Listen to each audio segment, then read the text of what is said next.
Thank you, John. Good morning, everyone. Welcome to Beacon Unitarian Universalist Congregation and Summit, here on the ancestral lands of our Gramampo Lenape people.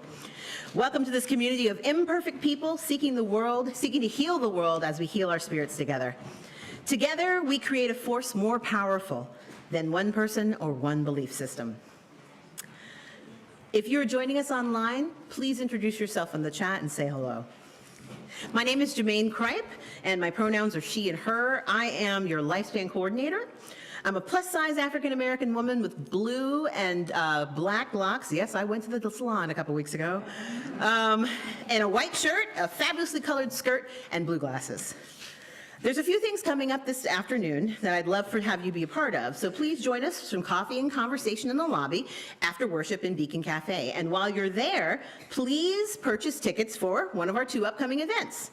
The first is our Beacon Hope and Equity fundraiser entitled A Night of Hope, which will be held on February 22nd at 6 p.m., honoring Charlene Walker, Marilyn Fultz, and the good work of the youth of Boxwood. Where's Marilyn? There she is. The program will include inspiring stories of the impact of the work of this nonprofit founded by our community. The second is our March 2nd Partner Church Pancake Breakfast. Yay, it's back! Bring on the bacon. Benefits of our scholarship program for the university students who are members from the Unitarian Church in Barote in Transylvania. And we will have 5 students that we're sponsoring this year, in addition to the fall trip we have in October to go to Barote, and our Indian partners and Hungarians coming, and our partners in July that will be coming along as well. The final thing is that this afternoon, if you're looking at new ways to serve or give back to the community, the leadership team, the nominating committee, is going to be having a conversation with folks who are interested in possibly serving on the nominating committee or being members of the board. And so you'll join them in room 209, which is the room with the sofa in it on the 2nd floor. That's kind of how I describe it, if you're interested in leadership after this service. Poet Jaya Jean shares the following: warriors are not hard as stone. Warriors are soft as soil, song, petals, prayer, womb, water. Warriors weep. May you not let this world convince you that your tenderness needs repairing. Your deep-feeling heart, too, is a pollinator. And here is a prayer that we create together in a world that allows our souls to enjoy the blessings of a regulated, tranquil nervous system. So please take care of your wonderful, precious heart. Our collective future is growing in that sacred garden, so be very gentle. Tender needs tenderness and tender rest, because life is a perpetual womb and each of us are an endless birth within it. So go easy, because we need you well enough for this revolution. Come, let us worship together as we nourish each other's hearts.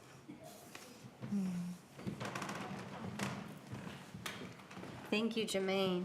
I almost said Reverend Jermaine because I feel like that was ministry that we just received, Jermaine, so thank you.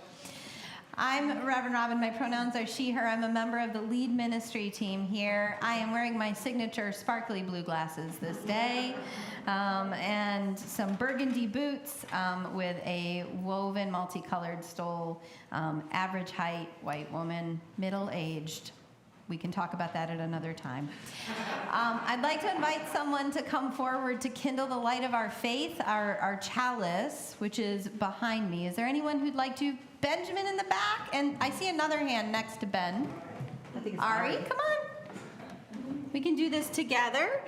We center on the words of Ralph Waldo Emerson to light our chalice, who taught the creation of 1,000 forests is in one acorn.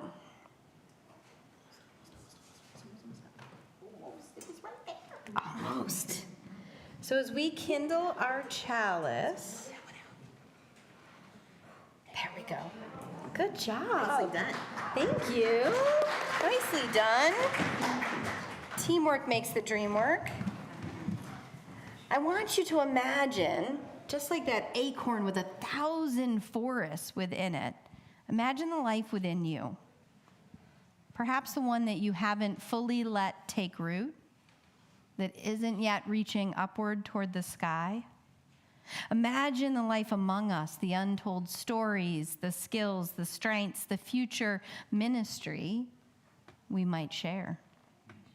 Imagine the life yet before us, our story, the seeds now planted, a flame kindled to warm the earth of our beings. What good earth could we be, right here in this moment, for love to take root?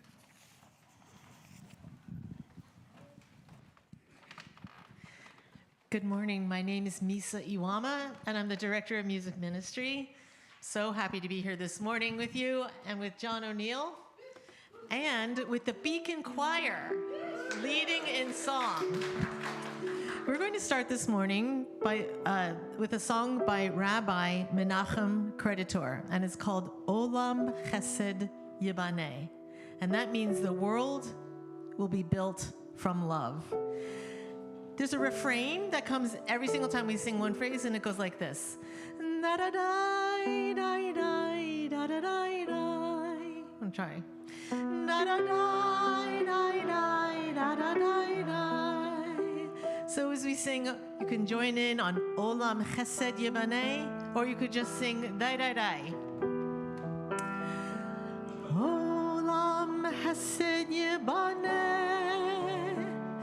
da da da. Da da da da. Olam Chesed Yibaneh. Da da da da da da da. Olam Chesed Yibaneh. Da da da da da da. Olam Chesed Yibaneh.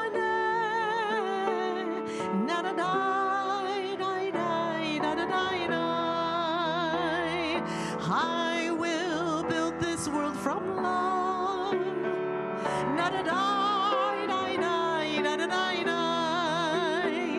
And you must build this world from love.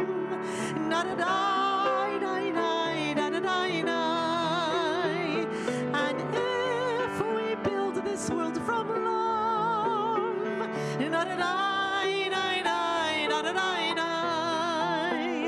then God will build this world from love.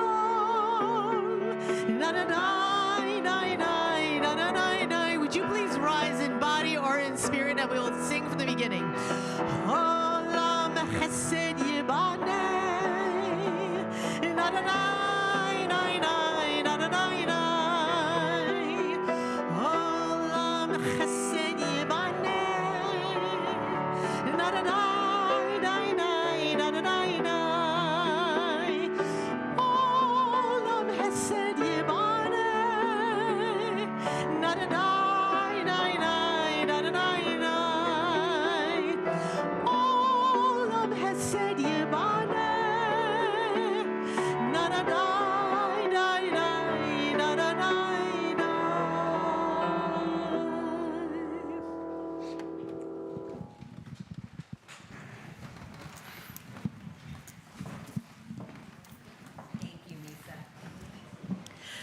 I'd like to invite the children to come forward and join our Reverend Jay here up front for our Time for All Ages. Come on up, friends. Benjamin. I saw him pop up. Boing. Look. It's like Groundhog Day. Come on, come on, come on. We're gonna face this way. Come on up. Don't be shy. Come on. Let's plop a seat. Kappa squat. We're gonna face this way, though. There you go. So in a small village nestled in the hills, there was a grove of ancient olive trees that had stood for centuries. The trees were older than anyone could remember, their gnarled branches winding in the most beautiful and intricate patterns. The villagers believed that these trees held wisdom, and legend said they could heal the brokenhearted and bring peace to the troubled. But not all was calm in the world beyond the grove. The land surrounding the village had been divided for years, conflicts between neighboring communities, each claiming this olive grove for their own. This rivalry had strained relationships for as long as the villagers could remember. One autumn, when the air was thick with the scent of ripe olives and the soft golden light of sunset bathed the land, a young girl named Leela decided it was time to bring an end to the conflict. Leela had grown up in the village, and she had always felt an inexplicable connection to those trees. She often sat under their shade, listening to the rustling of their leaves, the whispers of peace in the wind. It was in their presence that she felt her heart calm, her thoughts clear. The grove had never failed her, and now she hoped it could help her with her most important task of life. Leela walked into the village square, where a meeting of the elders was on their way. The air was thick with tension, both sides of the conflict arguing bitterly over the future of the grove. "We should divide it," said one elder, his voice gruff. "Let each side take what they need." "No!" shouted another, his face drawn in anger. "The grove is sacred. No one has the right to take it from the rest of us." So Leela bravely stepped forward, her heart pounding in her chest. "I have an idea," she said, her voice steady despite the storm of emotions within her. "Let us gather together from both sides and go to the grove. Let us sit under the olive trees and listen to what they have to say. Maybe if we truly listen, we will hear the answer that we seek." The elders paused, unsure at first. It had been years since anyone had actually spoken of such a simple yet profound idea. But something in Leela's words sparked a light of hope in their hearts, and they agreed, albeit reluctantly, to follow her. So the villagers from both sides of the divide gathered in the grove. The trees stood still, their ancient limbs casting long shadows across the earth.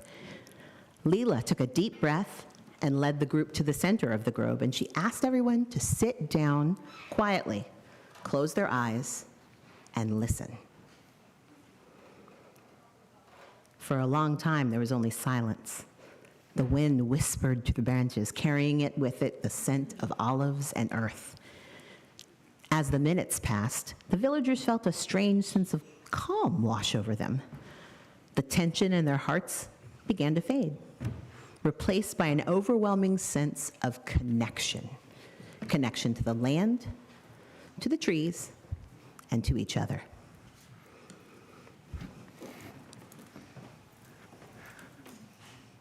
So, I'm your tree. I'm glad to be a tree. I am going to invite someone else and another person to be a tree with me. Norm, I think you can be my tree here. Oh, looks like Benjamin would like to be a tree. And I see we've got some. I'm gonna give you this one. Benjamin, you had a hand? All right, my friend, come over here. Hold this one, be a tree. Do I have another friend who doesn't mind? Thank you so much. I need a tree, yeah. All right. Would you like to hold one for me? Come here, friend. Thank you. Thanks for that. So, there's oftentimes, in this case, we're listening for the trees and we are watching as we kind of got a sense of the story. And our youth get a chance to do tree meditations. One of the things that I want to offer us is the opportunity to meditate on the trees around us right now. And if you don't mind joining me in also being trees, yeah. Stretch them up, stretch them up. That's right, feel it in the back. Yep. I want you to take the opportunity to gaze at someone, look at someone gently as they are a tree in this space right now.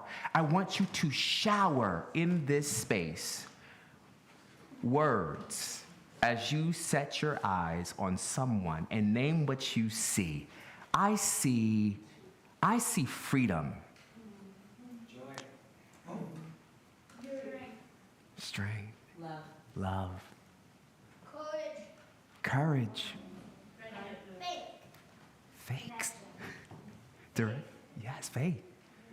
Wisdom. Faith. Light.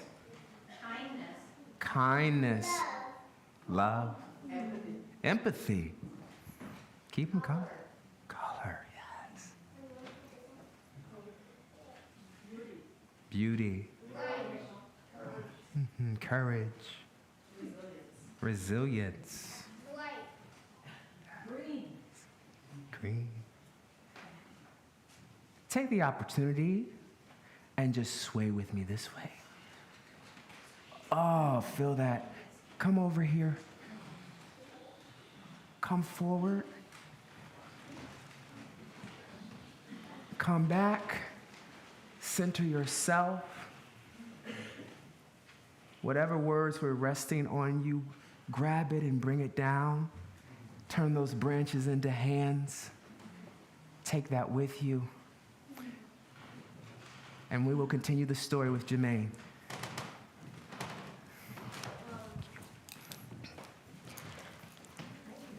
After what felt like an eternity, Leela opened her eyes and spoke softly. Do you hear it? The peace that lives here in this grove? These trees have witnessed the cycle of the world, the birth and death of empires, the rise and fall of nations. They know what peace is not something that can be forced, but something that must be nurtured. The villagers sat in deep contemplation, their hearts opening in ways they had never expected. The olive trees, with their endless branches, seemed to offer a message of unity, a reminder that no one could own peace, but that it was something to be shared, cultivated, and protected together. And in that moment, a gentle agreement was reached. The olive grove was not to be a prize to be claimed by one side or the other, but a symbol of shared harmony. The villagers decided that they would work together to care for it, harvesting the olives as one community and using the oil to sustain all who needed it, regardless of their origins. Years passed. The grove flourished. The land surrounding the village remained peaceful, as the olive trees, with their quiet strength, continued to stand as a testament to what could be achieved when people listened, not just to each other, but to the land and the trees that bound them. Here ends our time for all ages. Thank you. Thank you. You can all head back to your seats. Good job. Good job, good job, good job.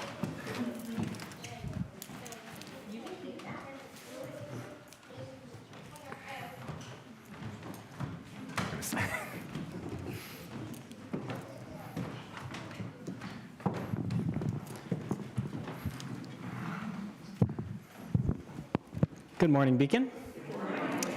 Oh, it's such a joy to be present with you here today. My name is Sean Jordan. For anyone I've not yet met, I most often get he, him pronouns. Today I'm wearing a yellow sweater that says butter, reminding myself to be smooth in these crunchy times. Come on. Yes. Yes, butter. And I'm wearing my burgundy stole, which indicates my role as a chaplain in this community. I'm really thankful for that story, Jermaine, because it evokes what we as chaplains really preach in this community, which is that there's incredible power behind deep listening, incredible power behind intentional presence.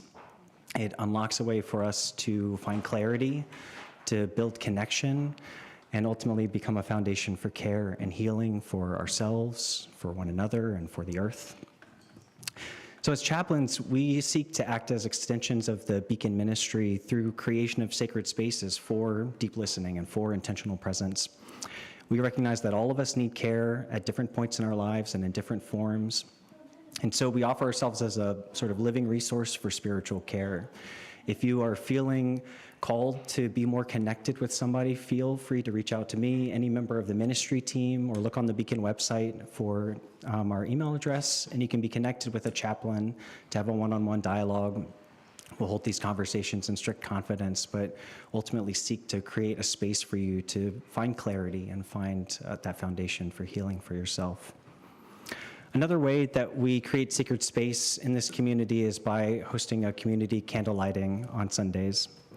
Together, we light candles of joy, sorrow, and gratitude. And today we light a candle for the many people, including here in Beacon, that have been celebrating the Lunar New Year this past week and a half. We wish you the gift of community and clarity for this year to all who celebrate.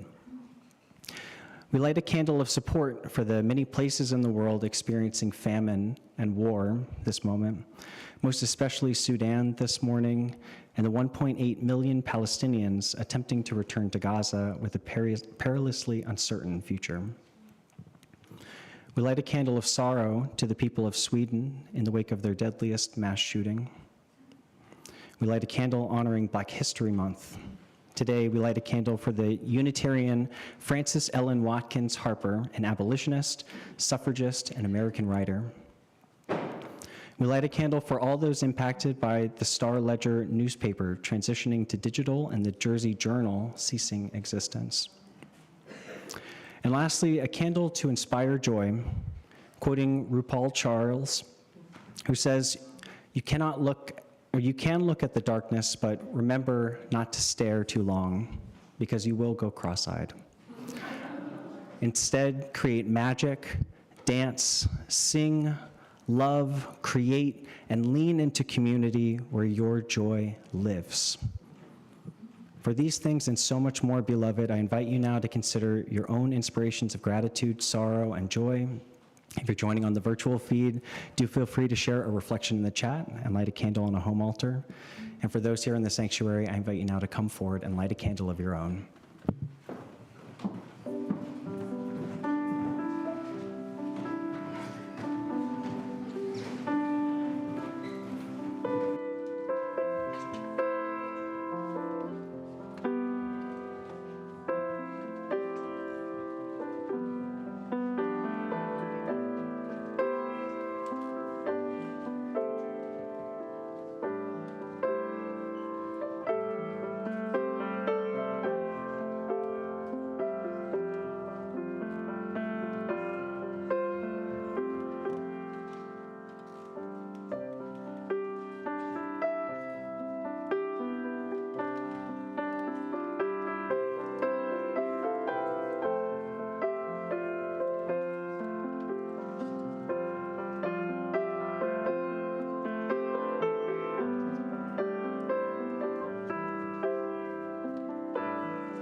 we'll remain seated for this next song, which is in the teal hymnal.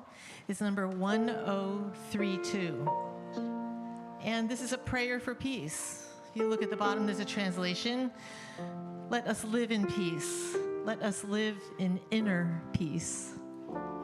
Let us weave our dreams together, and let us die in peace.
This is the final of 3 Sundays where we have been taking up an offering for the good work of First Friends of New Jersey and New York.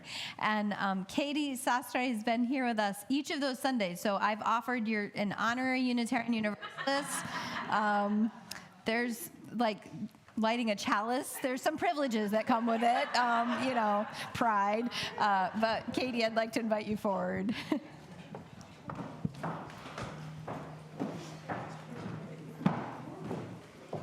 Morning, everyone.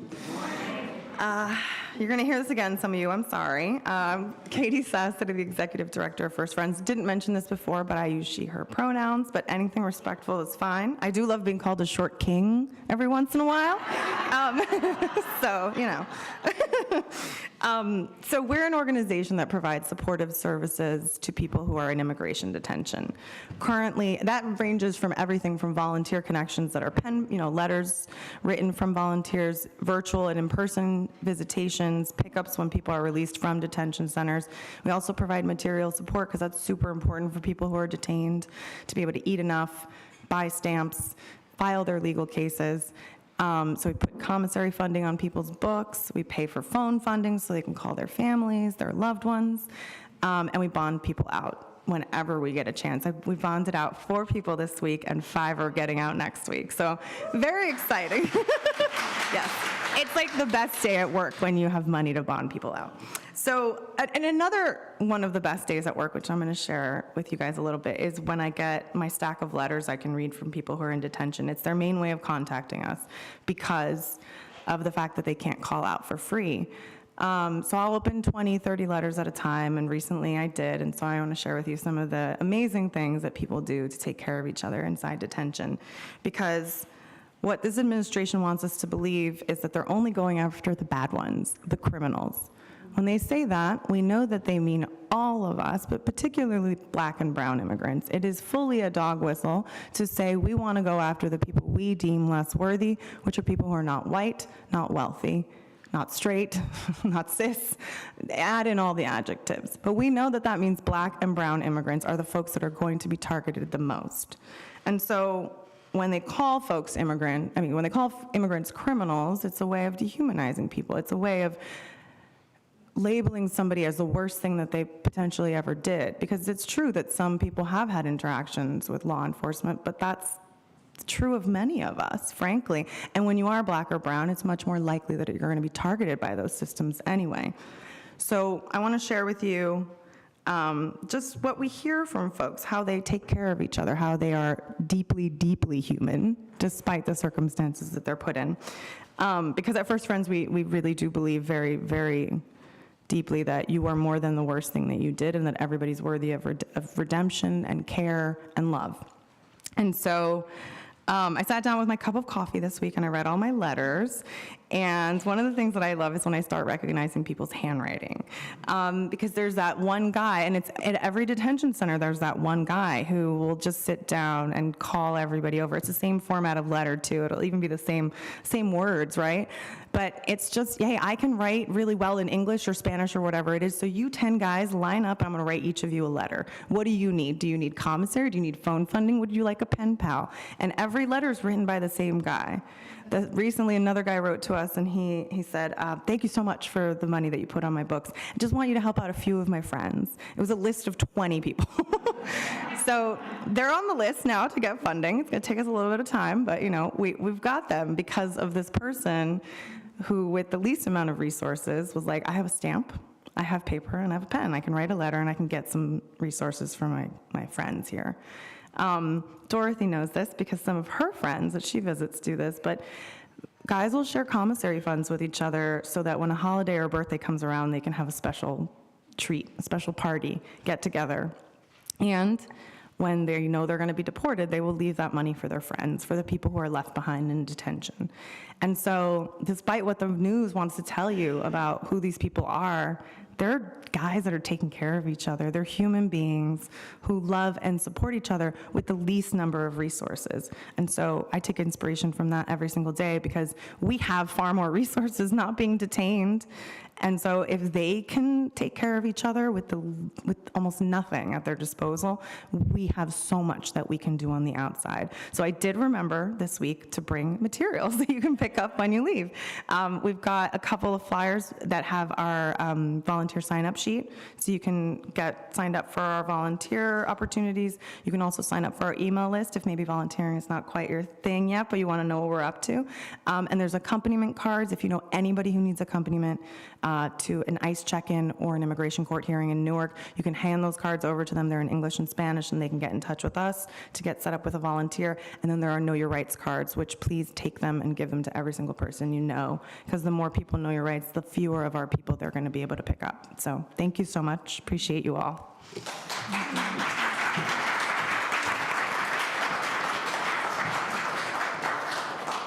Thank you, Katie, for sharing the stories of the extraordinary generosity. It reminds me of a story we've told from the pulpit before of two young girls who were in a concentration camp together, and one of them found a single raspberry able to be pulled through the fence, and took that raspberry, kept it with her all day until late that night when she presented it on a leaf to her friend to give away, this one thing that she had in a place of desolation and desperation.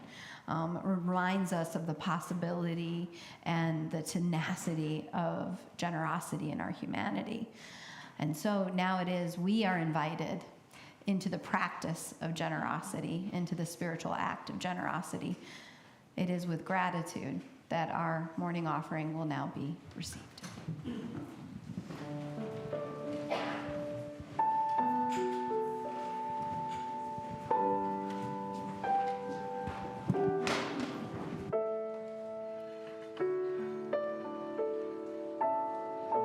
Just gonna give them a minute to set up the mics. And make sure it's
is such a delight to be here with the Beacon Choir and so many people here in the choir.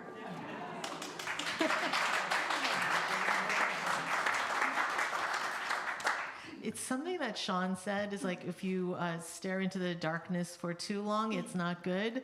And what you should do is sing and lean into community. And I think that we have the perfect example of that right here. The first song we're going to do is based on it's a poem by Sarah Teasdale, who had a very difficult life, but it is about in the darkness and the snow being able to see the stars.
And the next piece we're going to be doing is a prayer chant, We Resist, by Mark Miller, who is local to us, but also internationally known as a composer. And the prayer chant part comes around many times. So if you start feeling like you know the tune, please feel free to join in.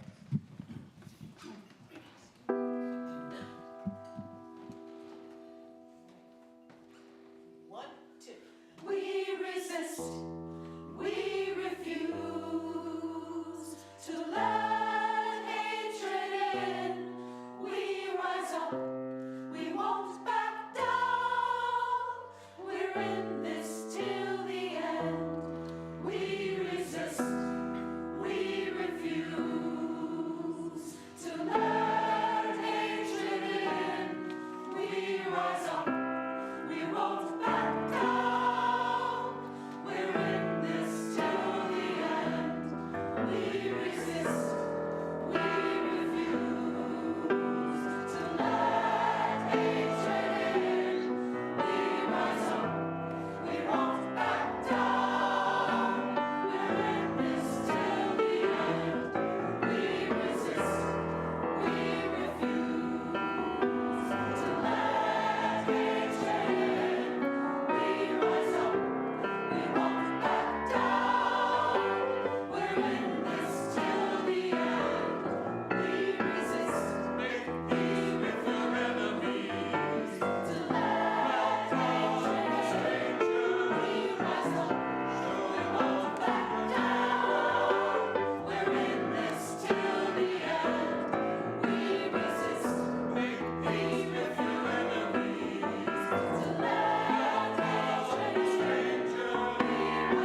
right, choir.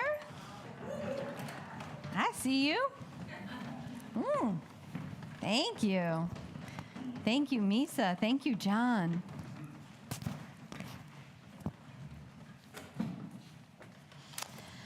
Well, beloved, I am glad to be with you this morning because I just got back last night off of another plane. I have been on a lot of airplanes lately. It's a little bit of a nerve-wracking time, particularly for one who already has a slight fear of flying. And when I say slight, it is a religious experience for those seated near me.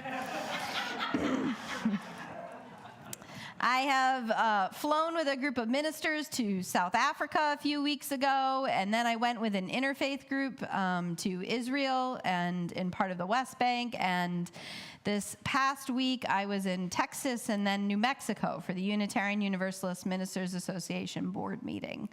And I was grateful to be with colleagues in each of my journeys, whether they be interfaith, Unitarian Universalists, or colleagues here in New Jersey of many different faiths. But this time, there's something about flying, aside from if you have a fear in the experience of flying, but there is something about the fact that you never know who you're going to be seated beside, right? It's a mystery. And sometimes it can be a mystical, magical mystery, and sometimes it can be something else. So I do endeavor when I fly to never, as much as I can, be in the middle. I don't like to be in the middle in my family. I don't like to be in the middle here at Beacon sometimes. I mean, it's just us. We're just talking about stuff, right? But I really don't like to be in the middle on a plane. And there I was, in the middle. So before we were getting ready to take off for Albuquerque, New Mexico, I looked to my right and my left, and on my left was a woman who looked like she was probably coming from some kind of business trip, and she looked a little beleaguered, and it's taking them a while to get the plane ready for takeoff. And so I turned to her and I said, are you traveling home? Are you traveling away from home? Where are you traveling today? And she said, I'm actually returning from Ireland. I'm heading back home. I said, oh, great. Was for fun, or what kind of travel was it? And she said, business. Like in that way that says, don't ask anything else. But you see, I had been appointed to be in the middle. I don't know if it was divinely ordained, but you can't just leave it there if you're in the middle. So I looked back and I said, well, what kind of business do you do? And I know. I'm really fun at a party and on a plane. And she turned to me and said, don't give me any kind of progressive speech. I work in pharma, okay? And I was like, what? And then the person to my right, who seemed a little nervous before the flight, turned very quickly and said, what kind of progressive speech don't you want?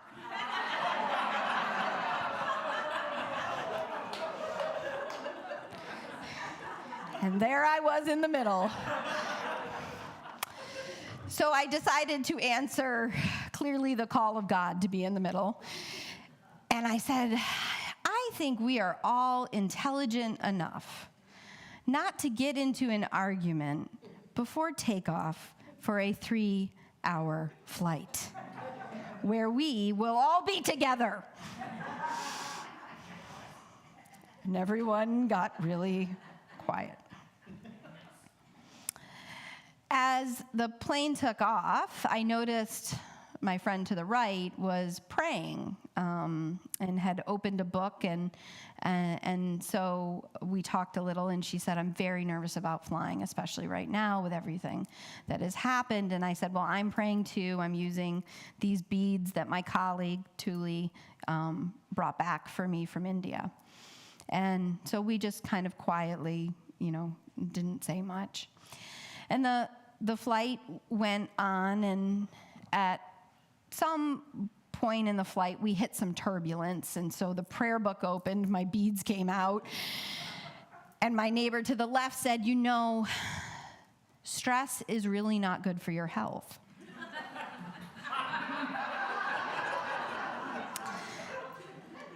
And so being in the middle, I I said, but silence is. The rest of the flight was absolutely silent.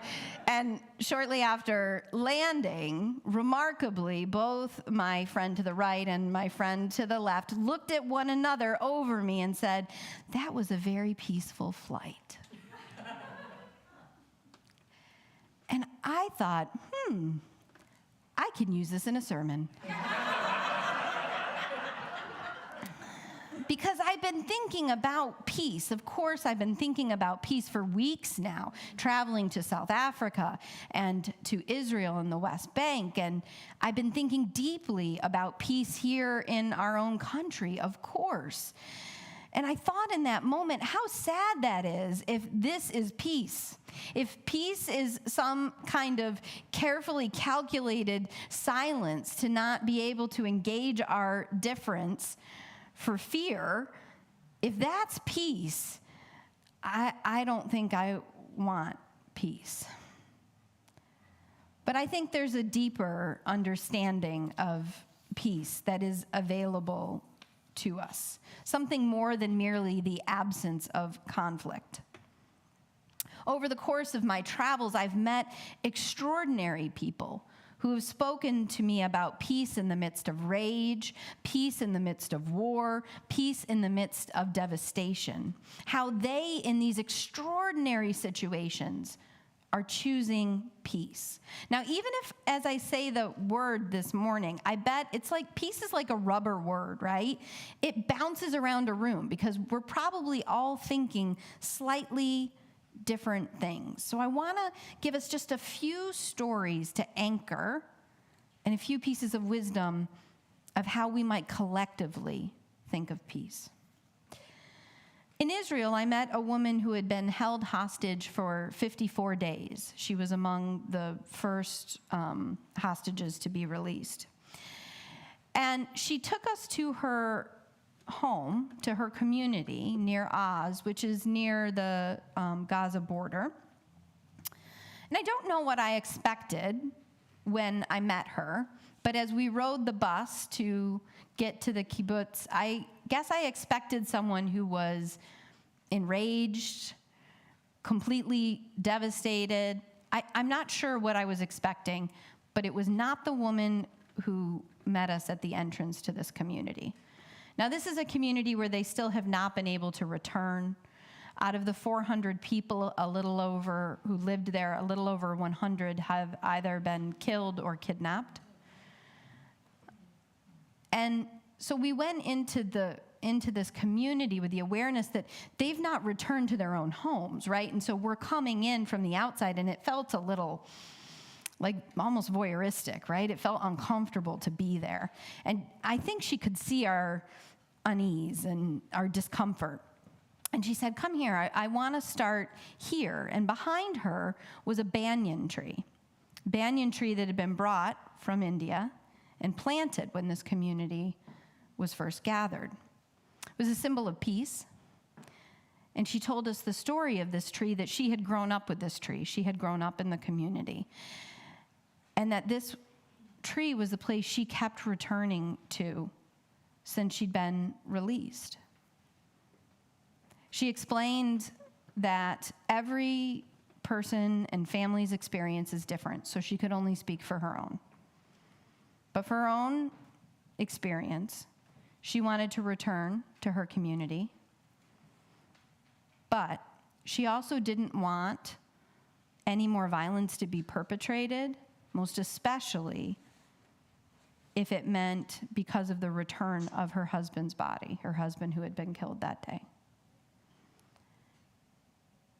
She said we had enough of his body to bury him. And she wanted no more violence caused out of a demand to return his body.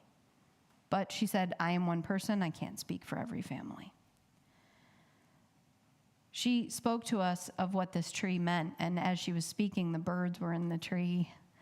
And it was so at odds with this place where there were still bullet holes and shattered glass and burnt out homes. And then she said, "I want to take you to my home." And we almost froze, all of us. And we walked a long path. We passed the Bibas family home, which, if you have been following the news, you know of the 2 young children and their mother and father. The father was recently released. And then we got to her home, which had been set afire, and so it was filled with kind of, the floor was filled with like grease and all kinds of like mechanical fluids from the air conditioning units that had fallen out of the walls. And we're all standing at the threshold of her home and not wanting to go in. We're all thinking, just like, this is not appropriate. And she said, please come in. This is my home. Please come in. So we stood there, surrounded by these blackened walls, and she talked about the work that she does. She works at Yad Vashem, which is the Hall of the Righteous, where those who helped people escape during the Holocaust are honored. Among them, Waitstill and Martha Sharp. 5 Americans are honored there. 2 of them are Unitarian Universalists, and that is where we get the symbol of our chalice. It was put on lapels and stamped on passports as a symbol of safety and trust. So we talked a little bit about Yad Vashem and her home and how she hopes to come back. And then I knew the question I wanted to ask, but I was afraid of the answer. And here she'd already given so much. She'd taken us into her home.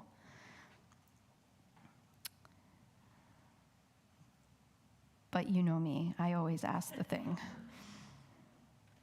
And I said, well, what is it that you want now? And I don't know if I expected some kind of like geopolitical complex answer. I guess maybe I did. And she said, peace. I just want peace.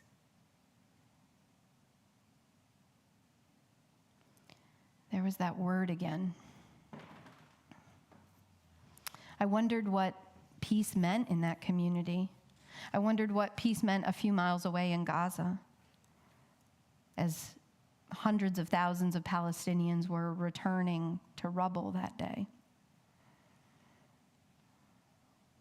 I thought of the birds in that tree and a poem by Jamal May, who has a poem called There Are Birds Here, and I just want to read you an excerpt of it. He writes this poem, he says, for Detroit. There are birds here, so many birds here is what I was trying to say when they said those birds were metaphors for what is trapped between buildings and buildings. No, the birds are here to root around for bread. The girls' hands tear and toss like confetti. No, I don't mean the bread is torn like cotton. I said confetti. And no, not the confetti a tank can make of a building. I mean the confetti a boy can't stop smiling about. And no, his neighborhood is not like a war zone. I'm trying to say his neighborhood is as tattered and feathered as anything else. As shadow pierced by sun and light parted by shadow dance as anything else. And they won't stop saying how lovely the ruins, how ruined the lovely children must be in that birdless city. In South Africa, we met with a priest, Father Michael, who, because of speaking out against apartheid, received a bomb in the mail that took both of his hands. And he spoke to us about the experience of fighting against apartheid, the end of apartheid, and where he is now, all of these years later, in his own understanding of what happened. And someone gathered among us asked the question that I think was on everyone's mind and no one wanted to ask, and they said, have you forgiven the person who sent the bomb? And Father Michael just kind of shook his head and he said, you know, forgiveness is such an abstract concept until it isn't.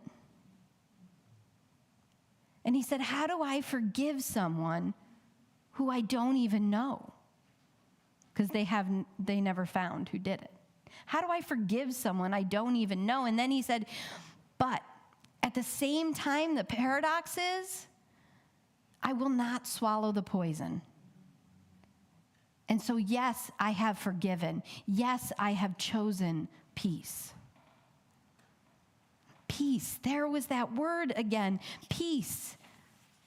Nelson Mandela taught, peace is not just the absence of conflict. Peace is the creation of an environment where all can flourish, regardless of race, color, creed, religion, gender, class, caste, or any other social markers of difference. Religion, ethnicity, language, social, and cultural practices are elements which enrich human civilization, adding to the wealth of our diversity.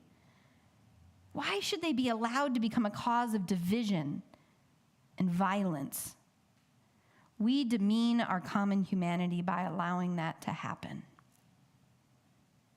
You know the word shalom and salam, they mean peace, right? That's kind of like a common translation, but they also mean something else. They're used as both a greeting and words at departure. They mean that I wish you wholeness, and I am seeking wholeness from you.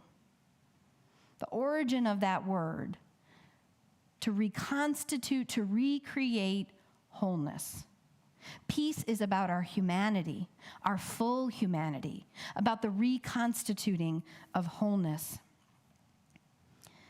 And the hard truth is, beloved, that someone can take your peace, okay? I know we don't want to talk about that, but it's true. Someone can take your wholeness. It can happen all of a sudden, or it can be a slow erosion of our humanity. But it's also true that in the complete decimation of humanity and wholeness, people will and can choose to reconstitute wholeness. That's the paradox. And I've been thinking lately, if a woman near Oz can choose wholeness and peace, if Father Michael, without his hands anymore, can choose wholeness and choose to see wholeness in people that he doesn't know what side they were on all those years ago. If a woman I saw recently on Instagram, social media is not all bad, who was returning to her home in Gaza that somehow had not been bombed, and it was filled with dust, and it looked a wreck, and yet she smiled and said, I am home. If she can choose wholeness and peace, if those in detention with so little can look at one another in the face of criminalization and can say, no, no, no, no, no. We are not enemy. You are not bad. We are whole. If our trans and non-binary and queer siblings under attack and total malignment can rise each day and choose peace and wholeness. On my flight back, I wasn't in the middle, but we had a flight attendant who is trans, and I thought, what courage it takes every day she gets on a plane. Here I'm worried about my little 3-hour flight with, left and right. But every day, that's her job. And so I was really awkward on getting off the plane. I was like, thank you so much for being a flight attendant. I just want to thank you. And she was like, okay, back it up, lady.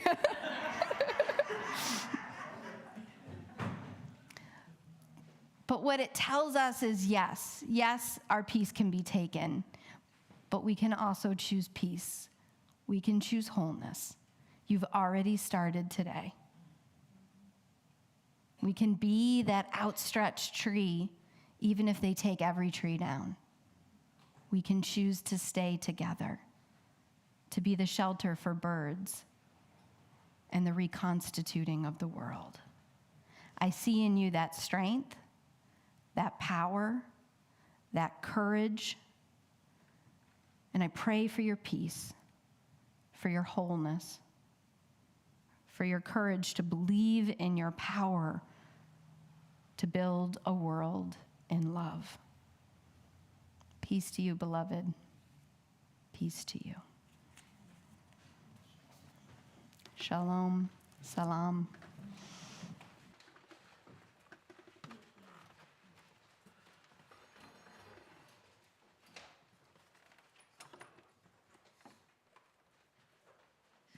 We're going to sing 1057. That is Go Lift It Up.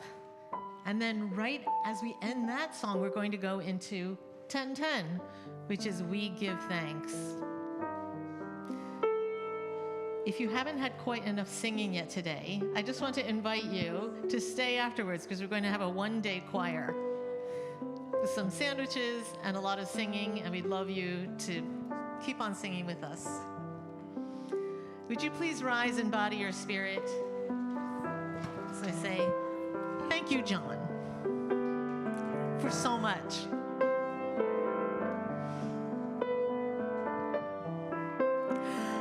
Go lift it up, love bless your way, moonlight, starlight, guide your journey into peace and the brightness of day. Go lift it up, love bless your way, moonlight, starlight, guide your journey into peace and the brightness of day.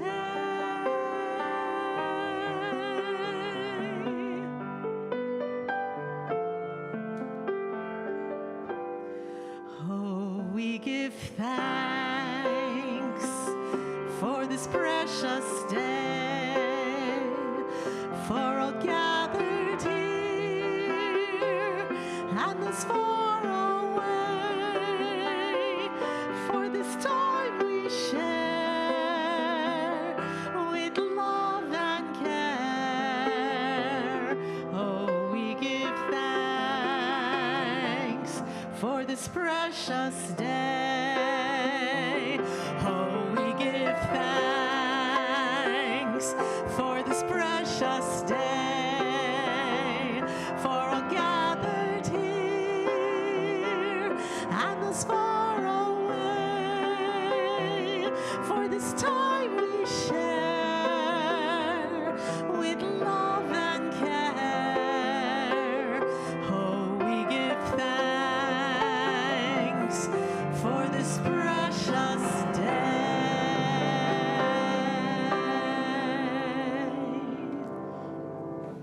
Thank you, Misa. Thank you, John.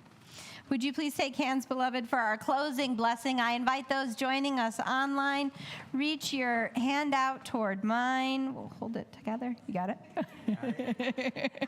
Shared ministry. Beloved, may that peace, may that wholeness fill you this day. Shalom, salam. Not only peace be with you, but may you be for peace, for wholeness. May you be a beacon of wholeness and peace wherever you go until we are given the incredible gift of being together once more. Amen.